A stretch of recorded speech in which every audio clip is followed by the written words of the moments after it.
to tete-a-tete with Dasny.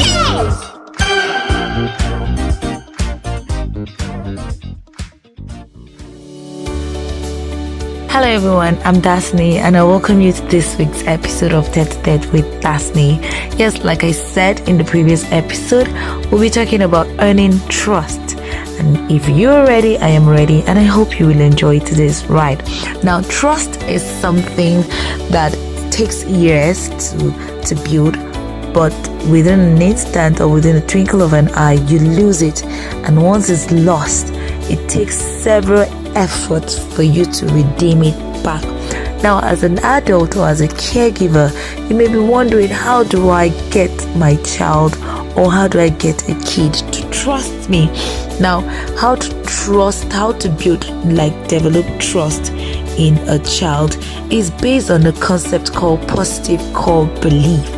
Now, this is a set of phrases we tell ourselves based on how we interpret other people's actions and how the world works. So if you tell yourself this is what is happening, definitely it's going to happen that way.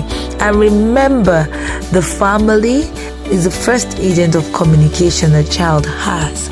So whatsoever the child learns within the four walls of his family, that's what that child will take out there.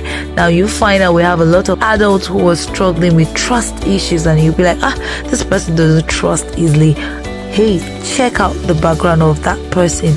Maybe somewhere as a child, the person's trust has been breached. So that is what we're going to remedy today, only for kids, sorry to say. But as an adult, of course, there are things you can do to be able to help you to learn how to trust people more.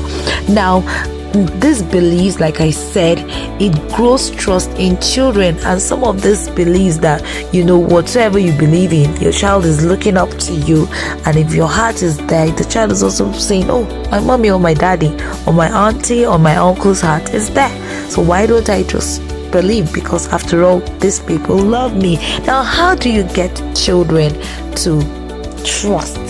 The first thing I would say is love them. Now, there's this phrase someone I know usually says that children know to love them. No matter how wicked you think you may be to a child, but if you're doing it out of love, that child knows. So the first thing you have to do is what? You love the child. Now, stress the fact that you will never leave them no matter what. If a child have this confidence that no matter what happens, my mommy is not going to leave me or my daddy is not going to leave me, my dad will always be there. Number one, that's the first stage or the first step of earning that child's trust. And then what else do? You listen. Children love to communicate. And if you pay attention, you will get one or two things from their communication. Yes, they may not be as explicit as adults while communicating, but if you give them a listening ears, you will know that, okay, yes, this person is trying to pass an information. And you as a parent or as a caregiver, you need to keep the line of communication open, because the child feels, okay, at any time I can walk up to my mommy, I can walk up to my daddy and tell my daddy, okay, this is what is happening. And then when you're listening, people listen, or I would say they hear but they don't listen. Now, listening involves processing the information you've heard. Now, as you're listening, you are paying attention to what that child is saying. Maybe the child might say, I hate my mommy. It's possible the child doesn't mean it. You can help the child rephrase. Okay, fine, you don't like the fact that we'll be separated for a while. And then the child will go, yes. Then what do you do as a parent? You tell the child, I also as well don't like it, but I have to go. But be rest assured that I would see you soon. And then another thing is, keep to your promise. Oh God, these were the things we were done to when we were kids. Maybe our parents will be like, okay, we'll be going out soon, go and get your shoes. And then from going to go and get your shoes, you just come around and you discover that they're gone. Now tell me, if you're asking me to go and get my shoes next time, do you think I would go? No, I wouldn't. That's how children, they behave. Now, if you say you're going to do this, do it. If you say, okay, if you read your books, I'm going to give you a treat, make sure you keep to your words as an adult. You're building the trust in that child. Then another thing is always tell the truth. This works hand in hand with keeping to your promise. If you know you cannot be able to do it, please just tell them, no, I cannot be able to do it. But don't say, okay, we're going to do it, because children just believe if you just say that word, they hold on to that word because they feel you cannot lie to them. But just imagine doing it several times consecutively.